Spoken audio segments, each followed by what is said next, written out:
Olá, bom dia. Nenhum partido político foi aprovado totalmente na última prestação de contas julgada pelo Tribunal Superior Eleitoral. Agora eles têm que devolver quase 12 milhões de reais. É dinheiro do contribuinte que saiu do fundo partidário e que deveria cobrir despesas do dia a dia dos partidos e de campanhas, mas foram gastos ilegalmente. E tem funcionários? Os funcionários são eu e o senhor Denis. É uma empresa que ela existe apenas para emitir notas fiscais para dar um ar de veracidade. E você vai ver também que a Prefeitura começa hoje a vistoria de 70 prédios invadidos no centro da capital paulista para detectar novas ameaças. O custo da violência no trânsito bate forte na economia.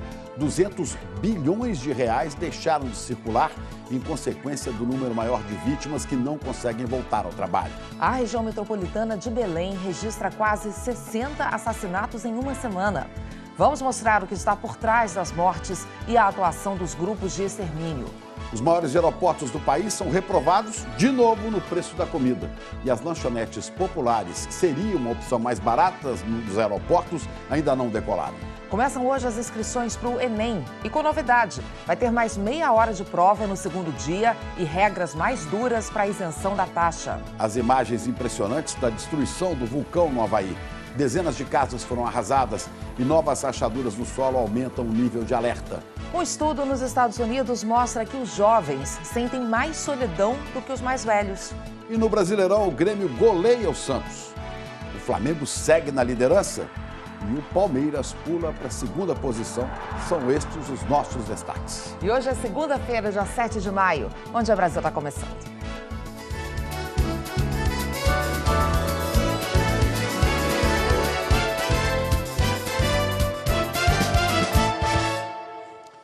A Prefeitura de São Paulo começa hoje uma vistoria em 70 prédios ocupados irregularmente, como aquele que desabou semana passada no centro da cidade. É uma inspeção que vai verificar as condições desses prédios, se há algum perigo, alguma situação de ameaça, justamente para evitar uma nova tragédia. Vamos saber os detalhes, então, lá de São Paulo, com a Glória Vanik. Oi, Glória, bom dia. Bom dia, Ana Paula. Chico, bom dia para todo mundo. Ana Paula, essa vistoria deve começar pelos imóveis que estão nas piores condições, viu? A ação vai ser acompanhada por representantes da Defesa Civil, engenheiros da Prefeitura, técnicos da Secretaria Municipal de Direitos Humanos e da Secretaria de Assistência Social. Também participam líderes dos movimentos de luta por moradia. No local do desabamento, as buscas pelos 5 desaparecidos continuam. A gente vai ao vivo até o Largo do Paissandu, falar com o repórter Filipe Mancuso, que tem outras informações para a gente. Filipe, bom dia. Oi, Glória, bom dia para você, bom dia a todos. Além do Ricardo Galvão, que o corpo foi encontrado na última sexta-feira, ontem os bombeiros aqui nas buscas encontraram restos mortais. Só vai dar para saber de quem são esses restos mortais depois do exame ser feito no IML. Como você bem disse, os bombeiros trabalham com 5 desaparecidos, né? São eles a Selma da Silva, os 2 filhos gêmeos e o casal Eva Lima e Valmir Santos, né? Então, são esses 5 desaparecidos que os bombeiros continuam procurando nos trabalhos de buscas. A gente está vendo imagens aqui, agora as máquinas estão paradas, estavam trabalhando até agora há pouco. Durante a madrugada, 10 caminhões com entulho foram retirados daqui. As buscas estão concentradas ali no meio, onde a gente está vendo as imagens nesse momento. O trabalho de buscas teve que ser interrompido durante a madrugada por cerca de 30, 40 minutos, porque a área estava energizada. Não se sabe se por causa das ligações clandestinas de energia que havia no edifício. Fato é que a Eletropaulo, que é a concessionária de energia, foi chamada e agora os trabalhos continuam por aqui. Ana e Chico. Obrigada, viu, pelas informações. Vamos falar de outro assunto agora. As inscrições para o Enem vão começar daqui a pouquinho, às 10 da manhã, e vão até o fim da semana que vem. Vamos falar com o Fábio William, lá em Brasília, porque tem mudanças para o exame esse ano, né, Fábio? Quais são essas mudanças? Bom dia.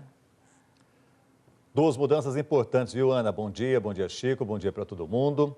E olha, uma facilita a vida de todo mundo que vai fazer o Enem. No segundo dia de exame, os candidatos vão ter 30 minutos a mais para as provas de ciências da natureza e matemática. A outra é que quem conseguiu isenção da taxa no ano passado, não fez a prova e não justificou a ausência, vai ter que pagar este ano para participar do Enem.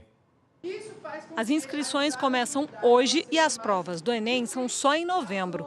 Mas quem vai fazer o exame já está focado desde o começo do ano. Eu estou muito ansiosa, eu não sei como vai ser, mas eu espero que eu tire uma nota boa, né? Para conseguir a bolsa para o curso que eu quero. Evelyn quer estudar medicina. Já fez o Enem no ano passado e achou o exame cansativo.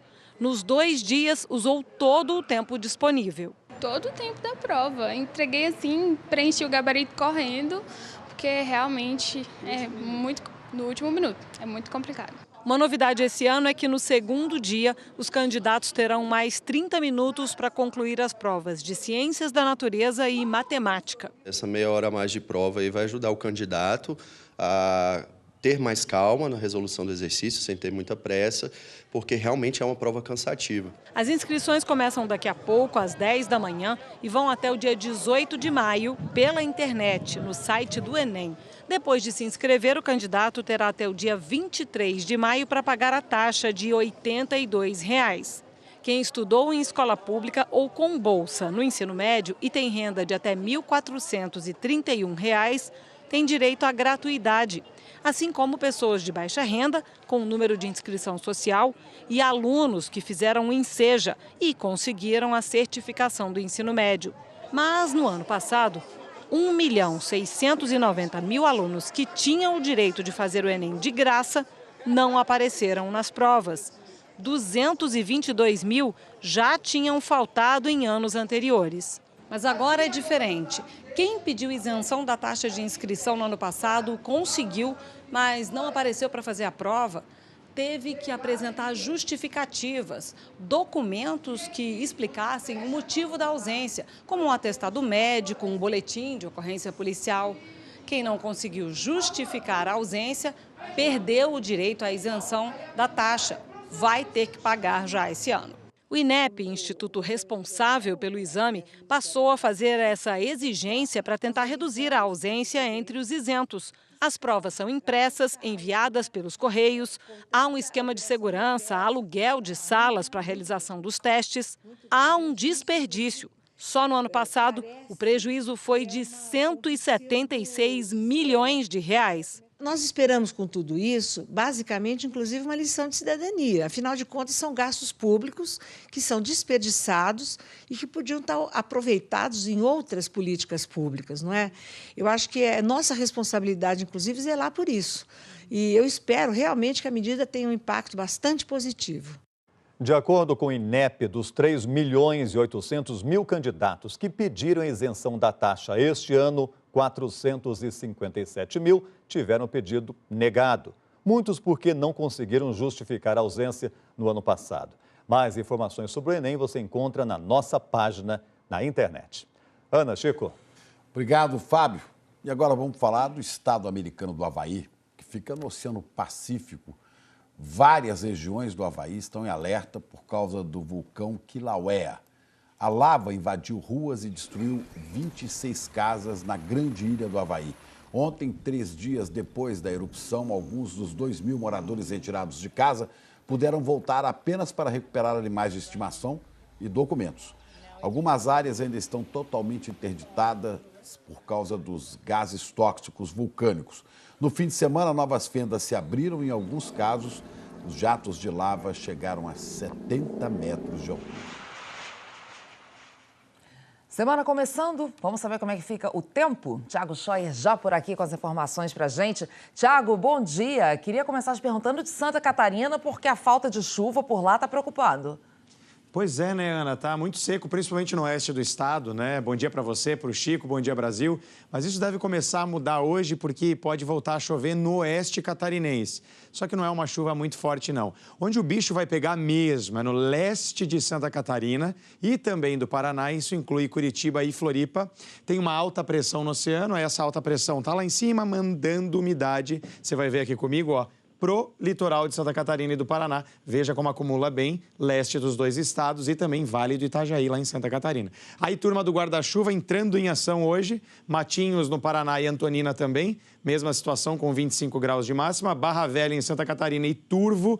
Mesma coisa, muita chuva. Hoje também vai chover no leste de São Paulo. Veja só aqui, ó, está mais escurinho, né, em verde. Essa chuva sobe pelo Rio, Espírito Santo, Bahia, invade aqui até o Rio Grande do Norte, passa pelo norte do Nordeste e invade o norte do Brasil, também com pancadas a qualquer hora. Veja também que o amarelão está grande. Sul do Rio Grande do Norte, invade Mato Grosso do Sul, desce pelo interior de São Paulo e vai até o leste do Rio Grande do Sul. Hoje vai fazer 31 graus lá em Manaus, 32 em Porto Velho, 34 em Cuiabá. No Rio de Janeiro chegou aos 28, em São Paulo e em Floripa aos 25 e 26 lá em Porto Alegre. Falei de São Paulo, aliás, por aqui não chovia desde o dia 16 de abril. Olha só, o dia já começou aí mais nublado e aí tem previsão dessa chuva voltar. Começou com chuva e essa chuva deve voltar ao longo do dia. Guarda a chuva na bolsa, você aqui de São Paulo, viu, Ana e Chico? Pois é, você mostrou aí vários lugares que tem chuva, né? Mas o amarelão, como você disse, está grande, o que indica que vai ser mais uma tarde de umidade baixa em maior parte do Brasil.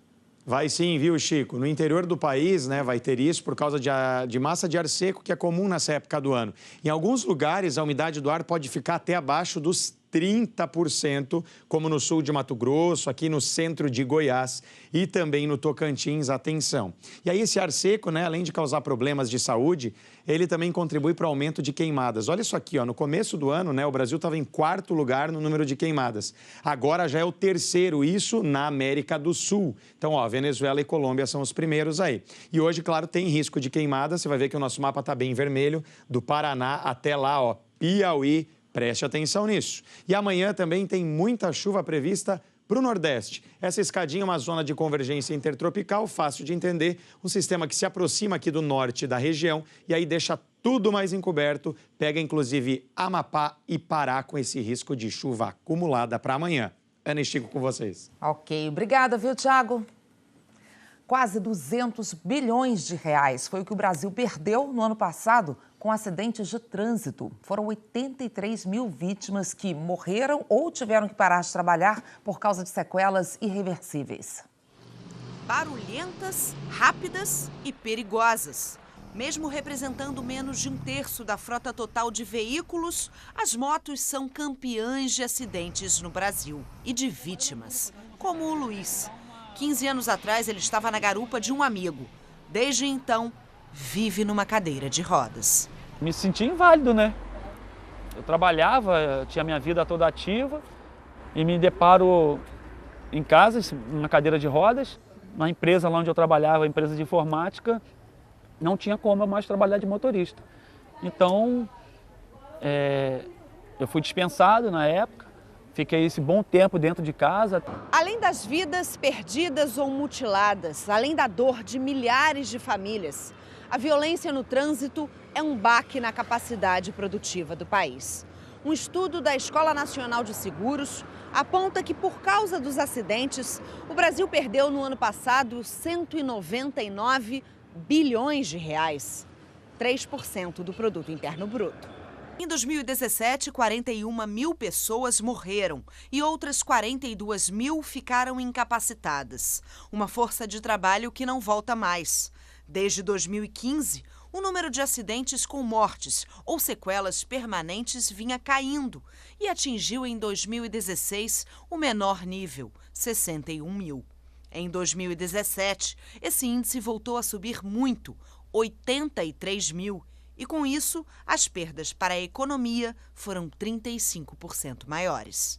As economias dos estados de São Paulo, Minas e Rio de Janeiro foram as que mais perderam por causa de acidentes de trânsito em 2017.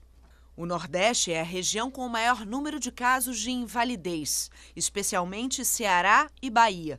A tragédia diária do trânsito pode ter muitas causas: má conservação de estradas e veículos, falta de sinalização adequada.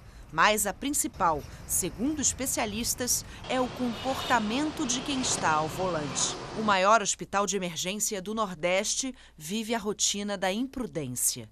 Tomei uma cerveja e na volta aconteceu. Imprudência minha, né? Por isso eu tô pagando aqui, né? Era de noite e a moto estava sem farol. Você estava usando equipamento de proteção, capacete? Tava não. Para a coordenadora da pesquisa, faltam fiscalização e punição. O que a gente consegue observar é que quando a legislação entra em vigor e percebe-se que tem uma punição sobre essa legislação, você consegue evitar acidentes. Foi o uso do cinto de segurança, a lei seca. Então, é realmente investir em fiscalização e punição. O número de vítimas do trânsito nos traz números de guerra. Guerra também das armas pelo Brasil afora. Olha, na região metropolitana de Belém, semana passada foi violenta, o número de homicídios foi quase o dobro da média. A polícia investiga as facções que estão envolvidas nesses crimes. A dor da despedida se espalhou por vários bairros da Grande Belém. A advogada Alessandra Vasconcelos, de 44 anos, foi morta com um tiro na cabeça quando levava o filho para a faculdade. Bandidos atiraram contra o carro dela em uma das principais avenidas da capital paraense. O que nós temos no momento é só, infelizmente, chorar mais uma perda e esperar que as autoridades realmente esclareçam para a população. No município vizinho, Ananindeua, 5 execuções em sequência cometidas pelos mesmos bandidos. 4 vítimas eram adolescentes. Eles chegaram tudo encapuçado, abaixaram o vidro do carro e já saíram atirando. E não teve chance de nada, defesa de nada. Em média, a polícia registra 30 homicídios por semana na região metropolitana de Belém. Mas na última semana foram 57 assassinatos. Os homicídios se concentram na periferia da Grande Belém, em bairros como esse. Segundo a polícia, algumas mortes ocorrem durante assaltos. Mas, na maioria dos casos, as vítimas são executadas por causa da disputa de territórios envolvendo traficantes e milicianos. Os investigadores identificaram pelo menos 9 facções criminosas que estão aterrorizando essas áreas. E isso acaba aumentando o número de homicídios, fomentando entre eles uma rivalidade, ou seja, retaliação de ambas as partes. A polícia também apura se houve mortes relacionadas à ação de grupos de extermínio que estariam vingando o assassinato de policiais militares. Em 3 casos ocorridos em abril, houve uma sequência de homicídios logo depois que policiais foram executados.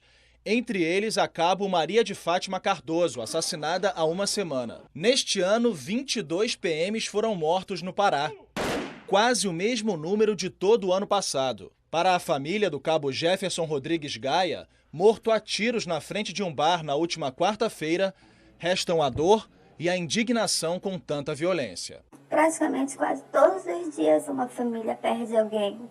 Que haja uma solução para que se pare antes que vire uma guerra.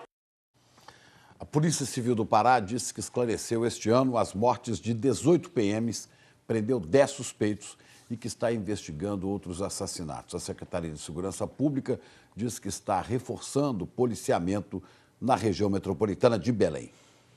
O TSE, Tribunal Superior Eleitoral, acabou de julgar a prestação de contas dos partidos de 2012. E nenhum partido teve as contas totalmente aprovadas. Olha, na época, os partidos receberam esse valor que a gente vai mostrar aqui, olha, quase 900 milhões de reais do fundo partidário. Isso aqui é dinheiro público, dinheiro do contribuinte. Esse fundo serve para quê? Para despesas do dia a dia, como aluguel da sede, pagamentos de funcionários, também de contas de água, luz, além de gastos com as campanhas eleitorais e programas de inclusão da mulher nos partidos. Mas 19 partidos tiveram as contas aprovadas com ressalvas e 11 tiveram as contas rejeitadas. Juntos, eles vão ter que devolver quase 12 milhões de reais. Os repórteres Chico Regueira e Pedro Assir foram atrás dos partidos com representação na Câmara que tiveram esses gastos ilegais apontados pelos ministros. Eu entendo que o descumprimento, por si só, ele se reveste de enorme gravidade, ainda que, vejam bem, 2010 descumprido, 2011 descumprido, 2012 também houve descumprimento. Pelo 3º ano seguido, o Democratas descumpre a lei.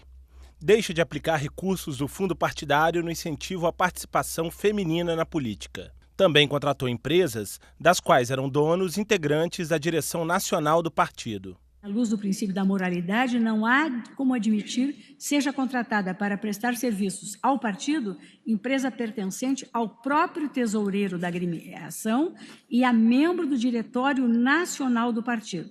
O TSE determinou a devolução de R$1 milhão. O Democratas afirmou em nota que não vê justificativa legal para sanções por descumprimento da regra que prevê investimento mínimo na participação das mulheres na política. e que os donos das empresas não eram funcionários do partido quando prestaram os serviços. Pelo segundo ano consecutivo, o PR teve as contas reprovadas e pela segunda vez alegou ter gasto mais de R$55 mil aqui nesse cartório de Brasília. Só que o tabelião não confirma os serviços prestados. O tabelião não reconheceu a legitimidade dos recibos, comunicando que as assinaturas são falsas e os carimbos não seguem os modelos utilizados pelo cartório. O PR diz que pediu uma investigação à Polícia Federal, mas não comentou a repetição da fraude neste ano. O PPS vai devolver mais de R$1 milhão.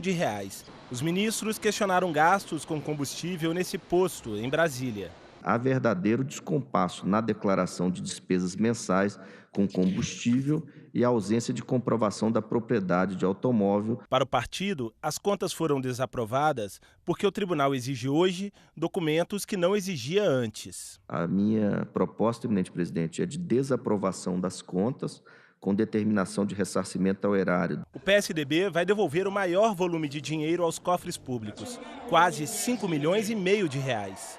Para o TSE, o partido não conseguiu comprovar a prestação de serviços pagos com recursos do fundo. Um deles da empresa Cavalaria Estratégia, que emitiu nota fiscal em nome do PSDB em setembro de 2011, mas, segundo os fiscais, só foi oficialmente aberta em 2012.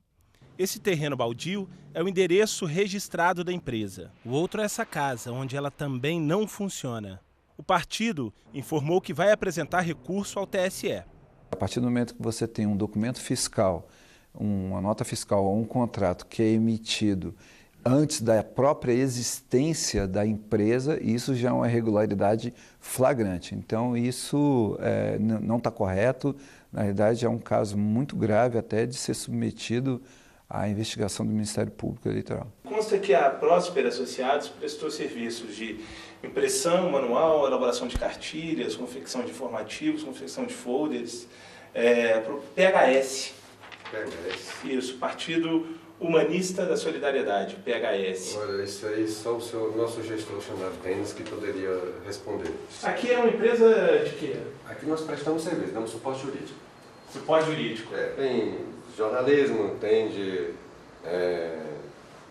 comunicação também, como é que fala? Então são N atividades, engenharia. E tem funcionários? Os funcionários são eu e o senhor Denis. Denis é sócio da Prosper, empresa que recebeu mais de R$225 mil do PHS. Conversei com ele por telefone. Quais trabalhos foram prestados para o PHS, seu Denis? Senhor, eu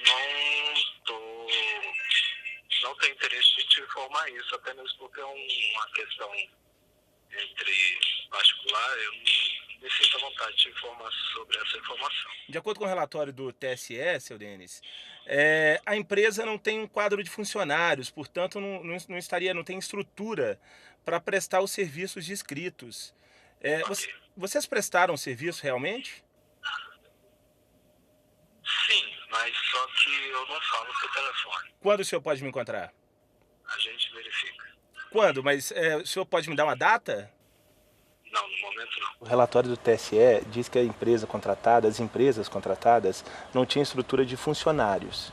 E a gente realmente foi à empresa e não tem funcionários, tem um funcionário apenas. Bom, aí eu não sei, eu teria que ver com o contador e ver o que foi contratado, aí teria que dar uma estudada. Houve prestação de serviço?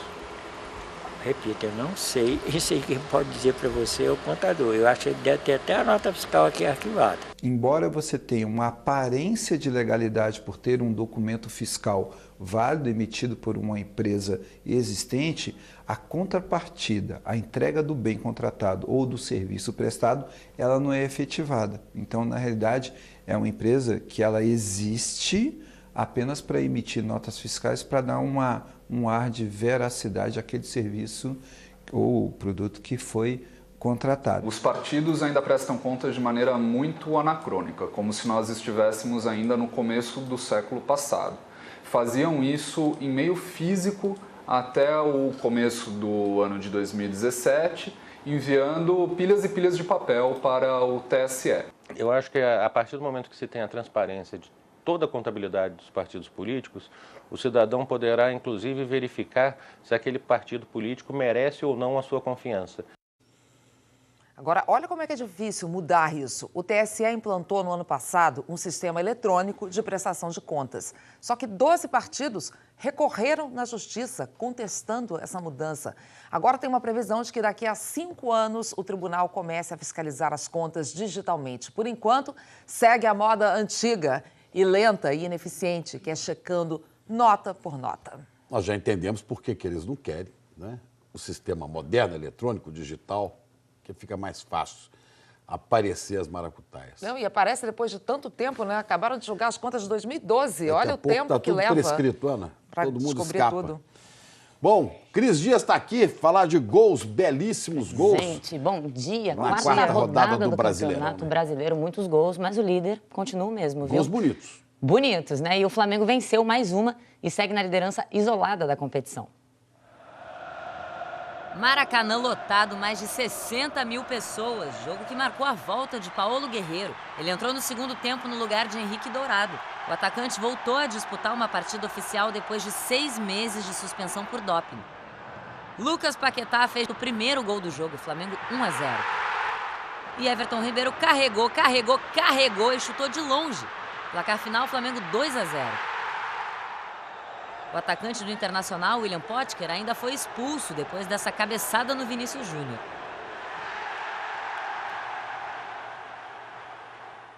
A decisão final do julgamento do Guerreiro deve sair nessa semana. A Agência Mundial de Antidoping quer que o atacante cumpra mais 1 ano e meio de suspensão.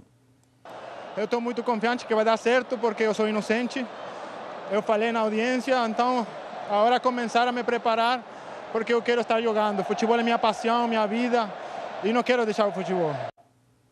E olha, atrás do Flamengo está o Palmeiras, que venceu o Atlético Paranaense fora de casa. Vamos ver os gols, então. Jogo na Arena da Baixada, tá aí, ó, passe do Queno. Bruno Henrique fez o primeiro, Palmeiras 1-0. Aí, depois do chute do Dudu, o Marcos Rocha aproveitou o rebote para aumentar. Fez um belo gol, 2-0 Palmeiras. No contra-ataque, o William correu. E aumentou a vantagem palmeirense, viu? 3-0 para o Palmeiras. E aí o Pablo descontou para o Atlético, mas o jogo ficou Palmeiras 3-1 em cima do Atlético Paranaense. E olha, o Grêmio recebeu o Santos em Porto Alegre e goleou, viu? Vamos ver que fase boa do Grêmio. Olha só, o Maicon arriscou um chutaço de longe, belo gol para abrir o placar aí para o Grêmio. Os mais bonitos. Não é? Mas tem... Bom, depois a gente fala dos gols bonitos. Jean Mota contou com um desvio no zagueiro Kahneman para empatar, né? E aí abriu a porteira do Grêmio, viu? Cruzamento do Léo Moura, o Everton botou o Grêmio na frente de novo. 2-1, aí cobrança de falta. Maicon fez o segundo dele, lindo gol, o terceiro do Grêmio, 3-1. Aí cruzamento do Ramiro, o Luan tocou para o meio e o André marcou o 4º gol do Grêmio. E ainda teve mais, viu? Fechando aí a goleada, o Arthur. 5-1, placar final para o Grêmio. E tem mais gols, viu? Daqui a pouco eu volto com os outros gols do Campeonato Brasileiro e com informações de mais uma denúncia de abuso sexual contra o ex-técnico da Seleção Brasileira de Ginástica, Fernando Lopes de Carvalho. Tem mais gente falando, né, Cris? Tem mais gente. Daqui a pouco a gente volta então, tá? E a seguir, outras informações sobre o desabamento do prédio em São Paulo. A Prefeitura decide o que fazer com o terreno. Comerciantes de Mato Grosso foram notificados para refazer calçadas que foram destruídas pelo próprio governo. Mais um capítulo da obra bilionária do VLT no estado, que deveria ter ficado pronto para a Copa do Mundo. E uma pesquisa mostra que os jovens hiperconectados se sentem mais solitários que os idosos. A gente volta já? Agora 7h58, horário de Brasília.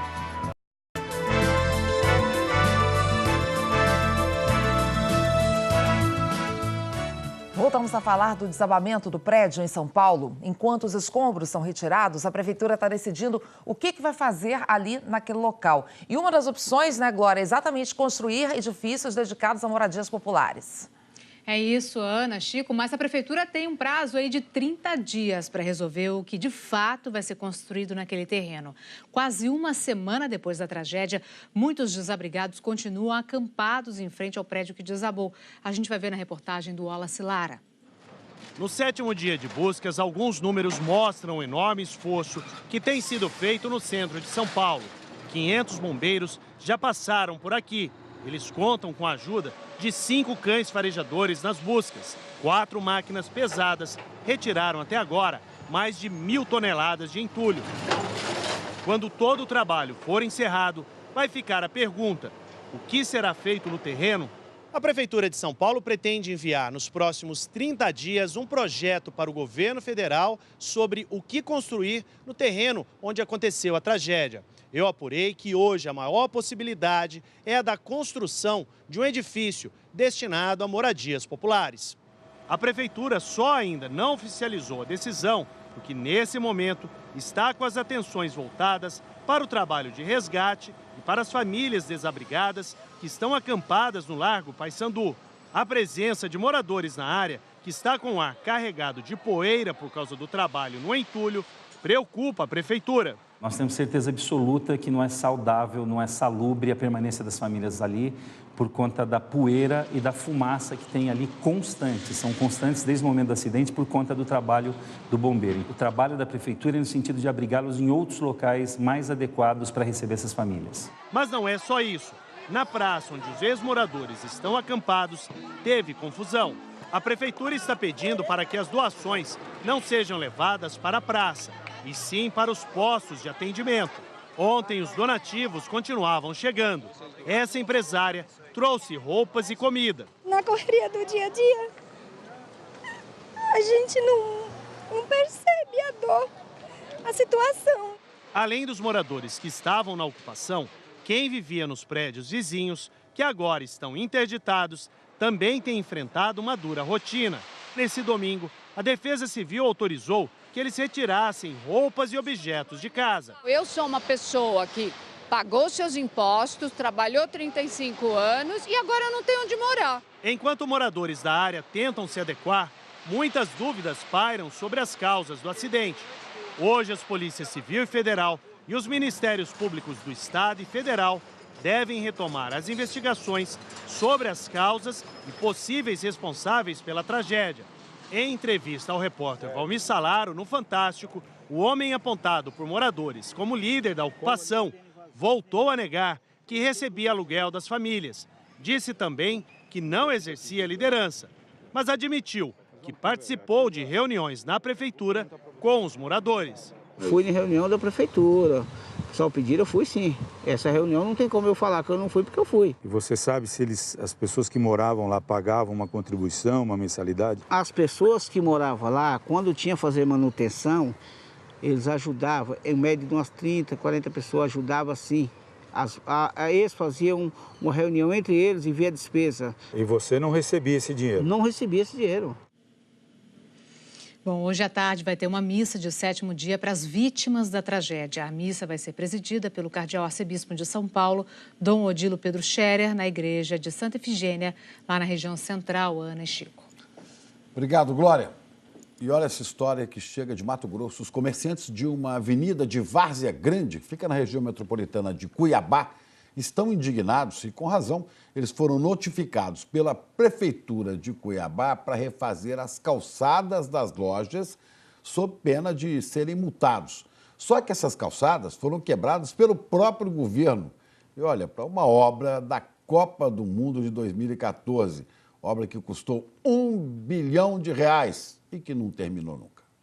No canteiro, trilhos enferrujados, mato alto, estruturas de concreto quebradas. Foi só até aí que as obras do VLT chegaram em Várzea Grande, região metropolitana de Cuiabá. Tá tudo parado há mais de 3 anos. Um cenário de destruição que atravessa a rua, atinge as calçadas e incomoda quem precisa passar por ali. Aqui tinha calçada para o pedestre andar, né?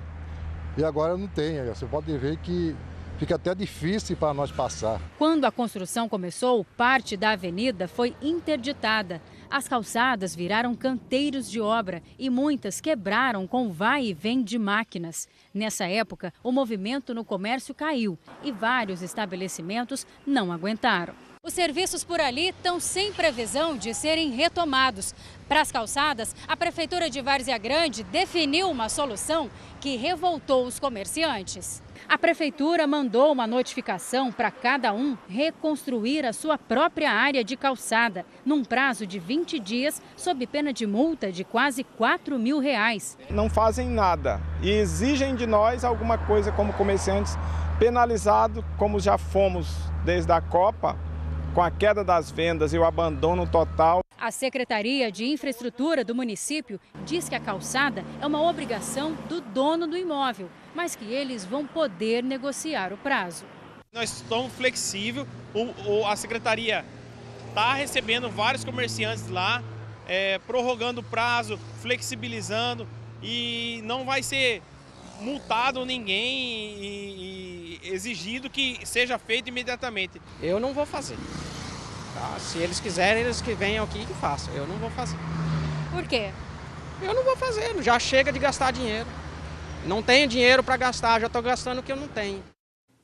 Eu havia dito aqui Prefeitura de Cuiabá, é região metropolitana de Cuiabá, mas é a Prefeitura Civil de Várzea Grande. O consórcio responsável pela obra afirmou que está adotando as medidas cabíveis para reverter a paralisação das obras do VLT junto ao Judiciário, para que o projeto de implantação possa ser retomado e concluído. Conta pra gente, que Brasil você quer para o futuro? Sou Thalia Macedo, povoado Cartucho, município de Goetins, Tocantins. O Brasil que eu quero para o futuro é um Brasil onde os políticos tenham mais compromissos e trabalham a favor do povo, que tenha mais honestidade. Meu nome é Divino Rodrigues Luz, sou de Santa Terezinha, Mato Grosso. O Brasil que eu quero que seja limpo, puro, igual essa água do Araguaia, que os políticos olhem mais para educação, para saúde e segurança. Deixe essa corrupção de lado. Eu me chamo Luiz Alberto, sou de Palmeira das Missões, Rio Grande do Sul, e eu estou na frente da escola Borges do Canto, que infelizmente está interditada por problemas na rede elétrica. E o Brasil que eu quero é um Brasil com um governo que se preocupe mais com a educação. Meu nome é Francisco José, moro em Serra Negra do Norte, Rio Grande do Norte. O país que eu quero é que os gestores públicos trabalhem para todos sem exceção e que os novos parlamentares proponham lei que proteja mais o meio ambiente. A natureza agradece. Meu nome é Nailton Benevides Costa, estou falando de Mombaça, Ceará. O Brasil que eu quero é um Brasil que se dê o fim na impunidade, pois ela é a base de sustentação de toda essa corrupção e demais crimes que assolam nossa nação. Chamo Matheus e sou da cidade de Lins, no interior do estado de São Paulo. Espero que o Brasil no futuro seja um país mais unido, para que possamos vencer nossos desafios na área econômica, política e social, pois só com a união seremos um país melhor. Eu sou Rosalino Bicalho, falo de Senhora do Porto, no leste de Minas Gerais. Eu quero um Brasil sem corrupção, onde as leis sejam para todos, onde toda essa quadrilha que se organizou em partidos políticos seja presa e todo o dinheiro desviado ou roubado seja devolvido aos cofres públicos.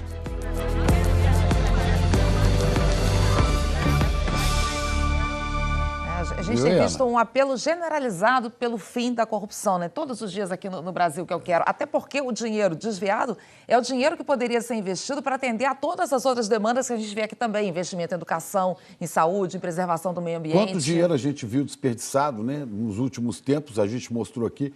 Agora, Ana, esse combate à corrupção tem necessariamente a participação do eleitor.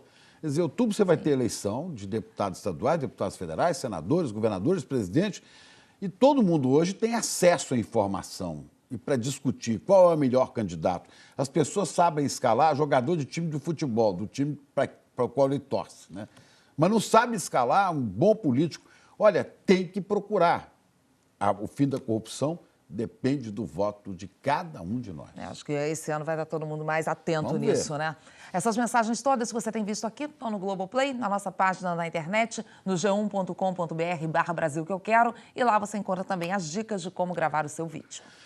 E você vai ver daqui a pouco no Piauí a safra recorde de grãos pode ser prejudicada por uma obra que está atrasada faz 20 anos. As opções de lanches com preço popular que não decolaram em aeroportos brasileiros. A gente fala disso já já. Intervalo rapidinho, agora 8h11, horário de Brasília.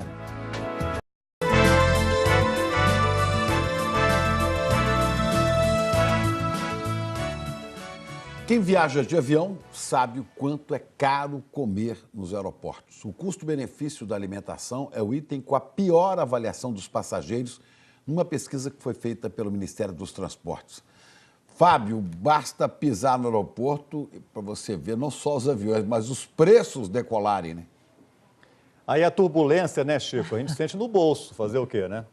Pois é, não dá para ficar satisfeito pagando o dobro do que você pagaria em qualquer outro lugar pelo mesmo lanche. E lanche simples, hein? Virou praxe. É aeroporto, a comida é cara. Na hora de fazer um simples lanche, o que é mais prático para beliscar? Eu pedi aqui um café com leite e uma porçãozinha de pão de queijo. Mas se o lanchinho for no aeroporto... R$ 27, o valor de um almoço. No aeroporto de Brasília, a coxinha tá bonita, mas o preço, R$ 8,00. Aqui tudo deu R$ 58,00. Se fosse na rua, daria R$ 24, R$ 25,00. No lugar onde os aviões decolam, é o preço da comida que anda nas alturas. Eu peguei 2 pedaços de bolo, mais um suco e um refrigerante e deu R$ 32,00. Caro, bem caro. Faz 5 anos que o Ministério dos Transportes, a cada 3 meses, realiza uma pesquisa de satisfação com os passageiros. Na mais recente, foram avaliados os 20 principais aeroportos do país, que juntos têm 87% da movimentação aérea. O índice de satisfação geral até vem subindo nesses terminais, mas tem um indicador que não ganha nota boa de jeito nenhum: o preço praticado nas lanchonetes e restaurantes. É o pior item na avaliação dos passageiros. A companhia aérea não serve nada e aqui é tudo muito caro, então é um oportunismo, né? Junta fome, literalmente, com a vontade de comer. Para cada indicador da pesquisa, os passageiros dão nota de 1 a 5. O custo-benefício dos produtos de lanchonetes e restaurantes recebeu, em média, nota 2,85, bem abaixo da meta estipulada pelo governo, que considera boa uma nota acima de 4. Eu acho um absurdo. O que tem no aeroporto para ser tão caro assim, que é diferente de outros lugares? Não sei. O aeroporto de Goiânia foi o que teve a pior nota no quesito comida, 2,61. O novo terminal de passageiros do aeroporto Santa Genoveva foi inaugurado há 2 anos e até hoje esses espaços ainda não foram ocupados por restaurantes, porque os donos reclamam do valor alto cobrado pelo aluguel. Além de pagar caro pelo lanche, quem está viajando tem poucas opções disponíveis. Na praça de alimentação só tem 5 lanchonetes e com cardápio limitado: pão de queijo, pizza, sanduíche ou batata frita. Eu vou ficar com fome até chegar em casa. Imagina você pagar R$ 25,00 em um lanche que você pagaria 12. Então compensa não. Aqui no aeroporto de Salvador são 25 restaurantes e lanchonetes com cardápios bem variados. O tradicional PF com carne, feijão, arroz e salada sai por R$ 19,90. Se o cliente quiser montar o próprio prato, vai ter que desembolsar mais. O quilo no self-service está custando, em média, R$ 74,50. Os lanches são mais baratos, mas os clientes reclamam. Uma água, um pãozinho de queijo, um café, mais de R$ 30. Em Salvador, a nota ficou exatamente na média nacional, 2,85. No Rio, a avaliação do Santos Dumont foi ainda pior, 2,78. O repórter Ari Peixoto foi conferir os preços. A gente vai ver o quanto custa aqui um lanche básico. A gente está falando de um lanche básico, não é isso? Então vamos lá. Quero um pão de queijo grande, quero um suco natural de laranja e um café expresso.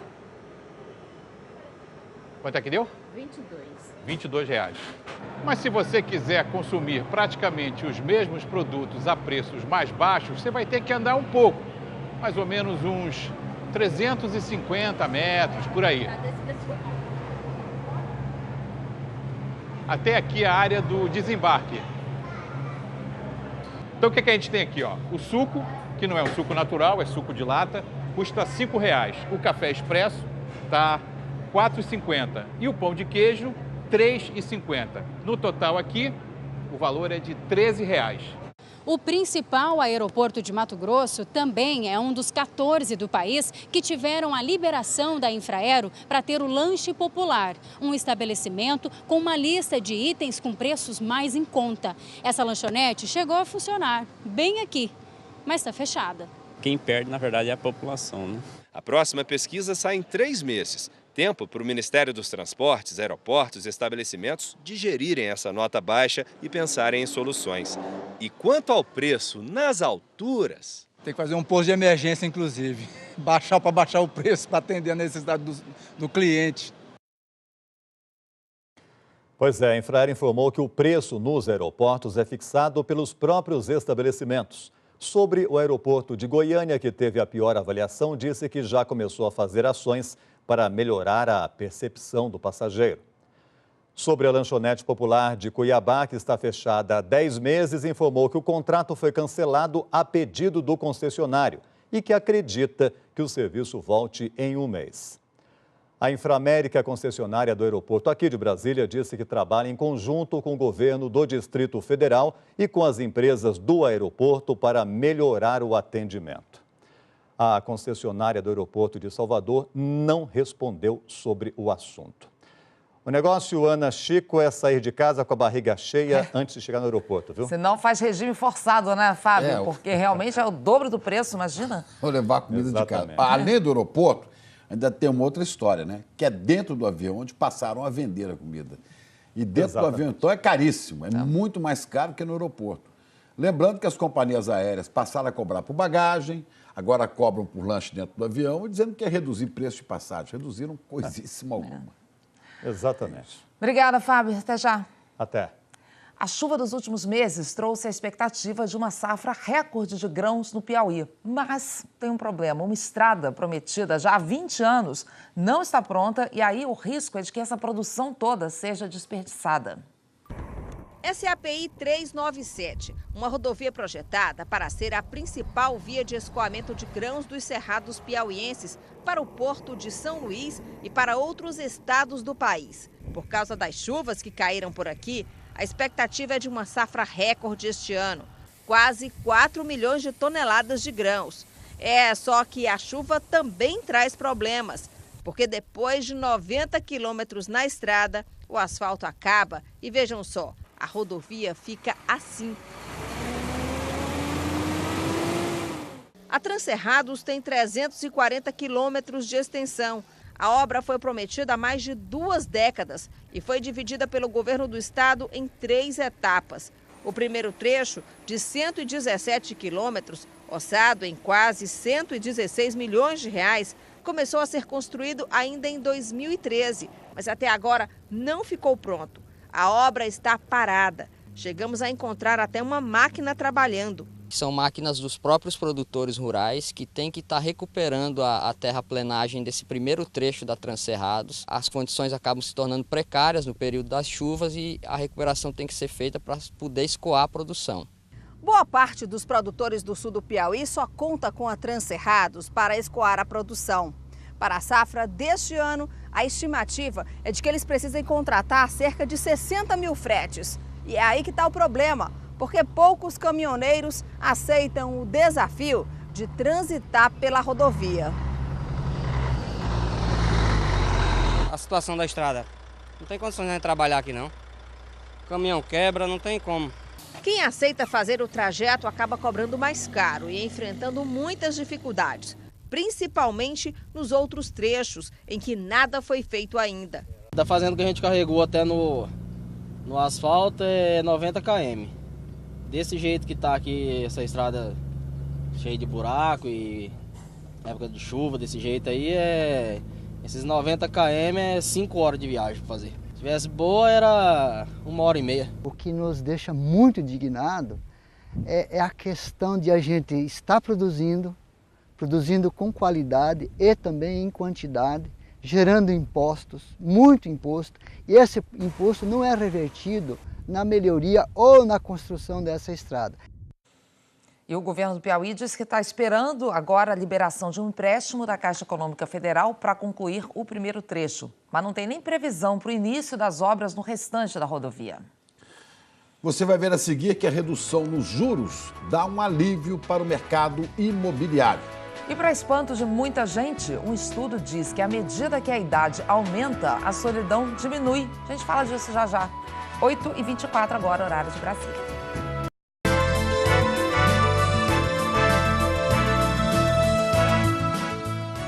Estamos Estamos de volta. A redução dos juros da Caixa Econômica Federal para financiar a casa própria deixou o mercado imobiliário mais otimista. E Glória, nesse fim de semana teve feirão aí em São Paulo. Deu para já sentir alguma mudança? Já deu sim, Ana e Chico. Teve gente que estava guardando dinheiro para realizar aquele sonho da casa própria, pesquisando e saiu do feirão com o negócio fechado. E teve até quem pensou em comprar um imóvel para investimento. O Felipe Ciani mostra pra gente. Quando a gente está querendo comprar um imóvel, mas está difícil, chega a dar até um desânimo de ver tanta obra por aí, tanta placa de vende-se e pensar, não é possível que nenhum desses possa ser meu. Mas talvez possa. É que a mesma crise que fez cliente desaparecer derrubou a taxa de juros no financiamento, principalmente nos bancos privados. A Caixa, que sempre foi uma referência para o mercado, só reagiu depois de perder muito mercado e a posição de líder no financiamento de imóveis no país. Os outros bancos foram reduzindo, passaram a ter as melhores taxas no mercado, né? Só que a Selic continuou caindo e caiu para baixo do crédito imobiliário, né? Isso a gente consegue ver claramente nos dados.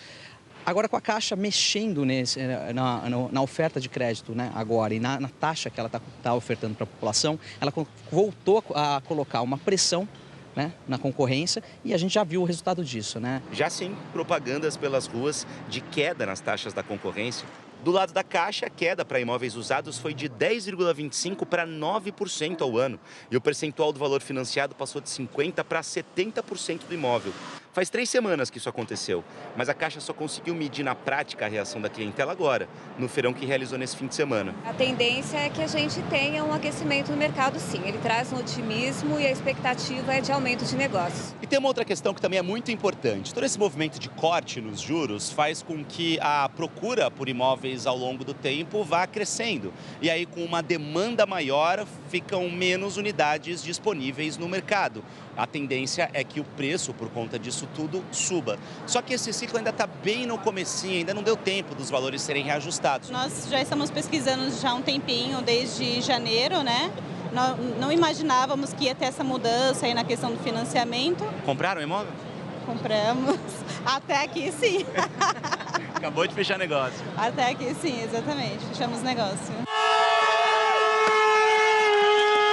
Só falta a buzina de negócio fechado tocar para o Alessandro. Como as vendas no comércio que ele tem melhoraram, agora está sobrando para comprar um segundo imóvel de investimento. Com juros mais baixos, então. Mas fica mais fácil para comprar. Fica mais acessível para a gente conseguir financiar ou até comprar à vista. Pretende comprar hoje, talvez? Se tiver um negócio bom, sim. Então vai lá, que já tem corretor te esperando, ó, com o dedo na buzina.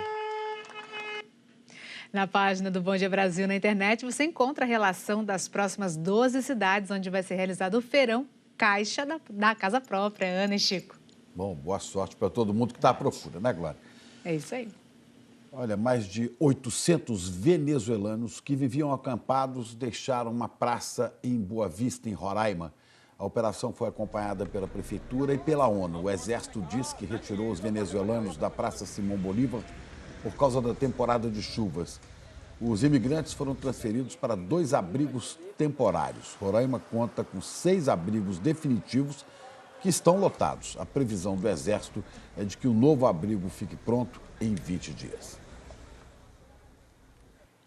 Uma pesquisa feita nos Estados Unidos indica que muitos jovens, mesmo hiperconectados ao mundo virtual, se sentem mais solitários do que os idosos.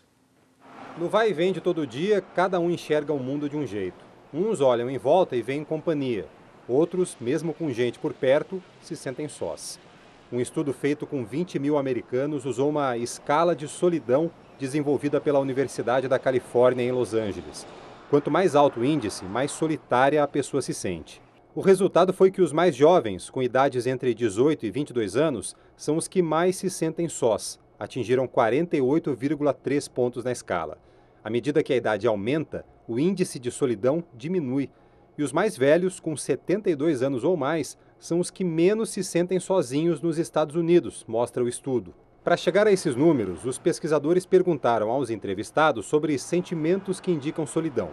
Por exemplo, entre os mais jovens, 69% acham que as pessoas próximas não têm os mesmos interesses e ideias que eles.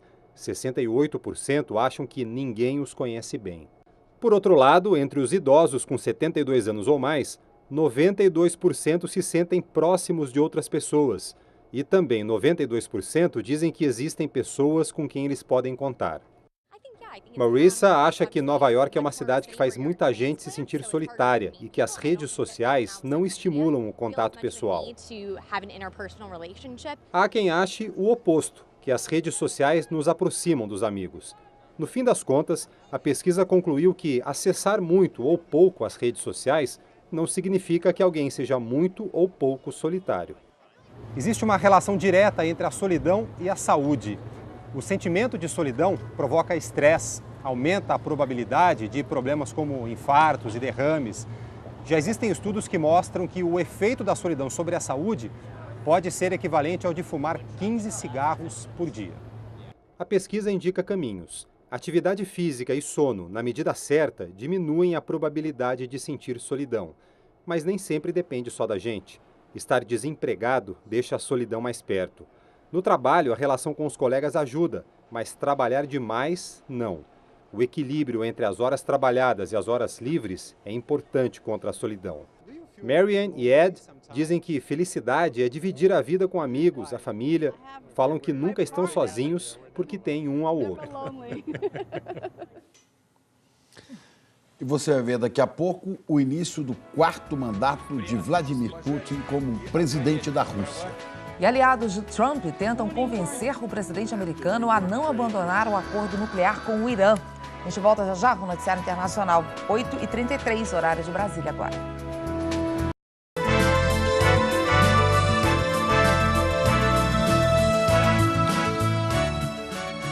Em meio a muitos protestos, Vladimir Putin tomou posse hoje para o 4º mandato seguido como presidente da Rússia. A Cecília Malan, lá de Londres, está acompanhando tudo ao vivo, está de olho. Cecília, bom dia. O tom do Putin no discurso de posse não foi dos mais conciliadores, não, né? Não, Chico, bom dia, viu? Putin prometeu aumentar o poder, a prosperidade e a glória da Rússia e disse que vai garantir a segurança e a capacidade defensiva do país.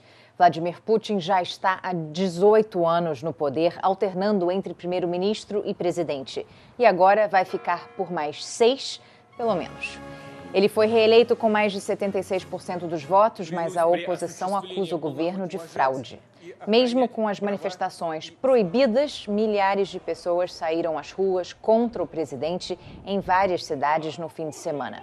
A polícia reprimiu com violência e prendeu mais de 1.200 pessoas, entre elas o líder da oposição, Alexei Navalny. A Anistia Internacional e a União Europeia criticaram essas prisões.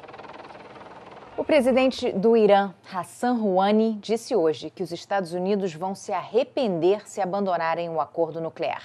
Assinado em 2015 por Irã, Estados Unidos, China, Rússia, Alemanha, França e Reino Unido, o acordo restringe as atividades nucleares iranianas em troca do relaxamento das sanções econômicas. Mas o presidente americano considera o acordo insano e disse que vai abandoná-lo no próximo sábado. Os aliados europeus trabalham juntos para convencer Trump a mudar de ideia. O ministro do Exterior britânico está em Washington com essa missão. Escrevendo no New York Times, Boris Johnson fez um apelo direto a Trump e disse que só o Irã ganharia com o fim das restrições ao programa nuclear. Ana, Chico. Obrigada, Cecília. E a seguir, a nova denúncia contra o ex-técnico de ginástica, Fernando de Carvalho Lopes, acusado de abuso sexual. E a Cris Dias vem aí para mostrar outros gols do Brasileirão. Tem golaço aí. Agora, 8h39, hora de Brasília.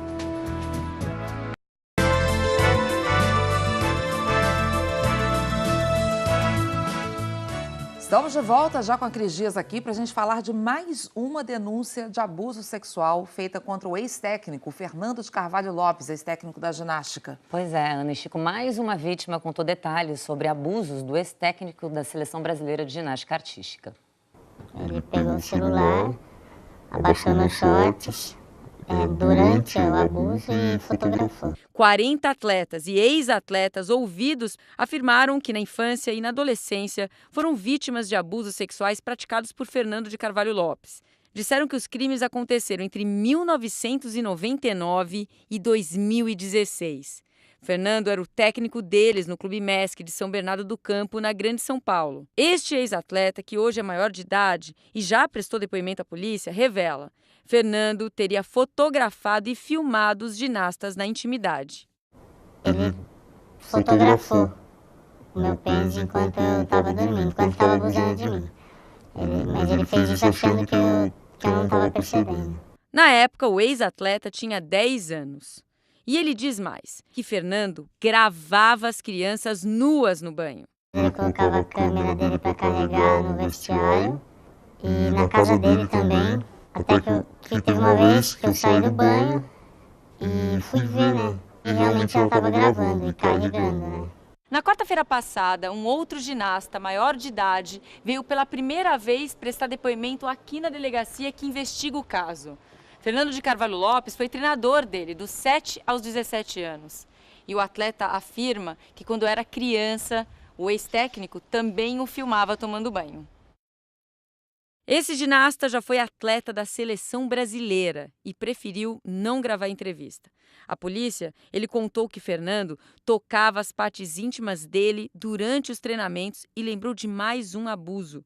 Segundo ele, o treinador tentou passar uma pomada no órgão sexual de um outro ginasta. De 2016, quando surgiu a primeira denúncia, até hoje, 22 pessoas já prestaram depoimento para policiais e promotores que investigam as acusações contra Fernando. Pelo menos 4 mencionaram que o treinador fazia fotos e vídeos das crianças nuas.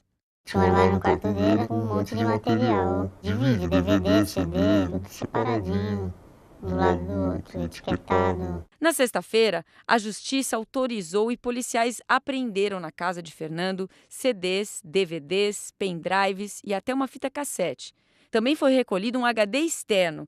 Todo o material vai passar por perícia. Se a pessoa pratica filmagens, fotografa, depois lança a público, ou mesmo que ela tenha armazenado em casa, já estará cometendo crime. A pena é de 4 a 8 anos de reclusão para cada criança que foi vítima. O treinador foi procurado novamente para falar sobre essas denúncias, mas nem ele nem o advogado quiseram gravar entrevista. O advogado só disse que ainda não definiu a linha de defesa e que Fernando alega inocência. O Conselho Regional de Educação Física pediu acesso à investigação e pode cassar o registro profissional de Fernando de Carvalho Lopes.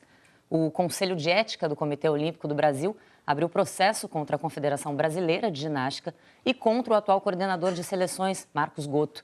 Ele foi acusado pelas vítimas de ter sido omisso. Marcos Gotto e a Confederação foram notificados na sexta-feira e têm 5 dias para se manifestar sobre o caso. Bom, vamos falar então de futebol, né? Mais gols pelo Brasileirão, amenizar esse clima aí. O atual campeão Corinthians empatou em casa com o Ceará. Vamos ver então aquele gol bonitão, Chico. Olha só que lindo no telão. O Wesley abriu o placar para o Ceará com esse golaço e o Henrique de cabeça deixou tudo igual, 1-1 placar final. Vamos para o Mineirão então, Cruzeiro e Botafogo. Dedé fez o único gol do jogo. 1-0 Cruzeiro, primeira vitória do time mineiro no Brasileirão e ele comemorou, fez uma homenagem ao jogo de videogame aí que ele joga no Barradão Vitória e Flu. Neilton aproveitou o cruzamento e marcou pro Vitória. Mas calma, Ana. Eu sei. Aí, ó, passe do Pedro. Ganhamos. Pablo Diego empatou e aos 40 do segundo tempo, Gilberto virou de cabeça 2-1 pro tricolor carioca, placar final. Na Ilha do Retiro, Sport Bahia, o Douglas Friedrich abriu o placar, gol contra, né? Ah, esse coitado do goleiro. Pois é. Aí escanteio, a bola desviou e o Cláudio Vinck aproveitou e fez o segundo do Sport. 2-0, Sport placar final que pulou, olha, 6 posições na tabela. E hoje à noite, Chapecoense e Paraná fecham a 4ª rodada do Brasileirão. E por hoje é só, pessoal. É isso. Por hoje é só. E se você quiser rever esses gols, vai lá no Globoplay. Tá tudo lá. lá. Bom dia, Brasil inteiro. Não é, Glória Vanik? É isso aí, Chico, Ana, Cris. Lembra que a gente mostrou aqui no Bom Dia a fachada do pátio do colégio toda pichada? Sim. Vocês devem se lembrar dessa imagem aí, ó. Isso foi há 26 dias. Então, ó, o prédio histórico fica no centro da capital. A fachada foi reinaugurada. Voluntários fizeram um mutirão para deixar tudo limpinho. Os autores foram detidos, mas vão responder em liberdade porque pichação é considerado um crime de menor potencial ofensivo. A gente fica por aqui. Uma boa semana para todo mundo e até amanhã. Aqui em Brasília, a gente acompanha a entrevista coletiva sobre o Enem logo mais às 11 horas. As inscrições para o exame começam hoje às 10 e as provas vão ser nos dias 4 e 11 de novembro. Uma ótima segunda, uma excelente semana para todo mundo. Hoje é feriado por aqui, gente, e o dia é o mais quente do ano. Os termômetros já marcam 27 graus Celsius e ainda devem subir. Nada demais aí no Brasil, claro, mas aqui esse calor todo é totalmente fora de época, só costuma acontecer no verão. Os britânicos ficam numa felicidade só, correm para os parques, ficam todos vermelhos e a gente trabalha, mas tudo bem. Até amanhã, gente. Aproveite aí, Cecília. Lagarteando no parque. Para você de casa, ótimo dia, ótima semana para todos nós. Amanhã tem mais Bom Dia Brasil. Até lá. Bom dia para você. Ó, os termômetros vão subindo lá, mas daqui a pouco começam a cair em São Joaquim, na Serra Catarinense, que hoje está fazendo 131 anos. Parabéns para São Joaquim. Coragem, o frio vem aí, hoje é segunda-feira.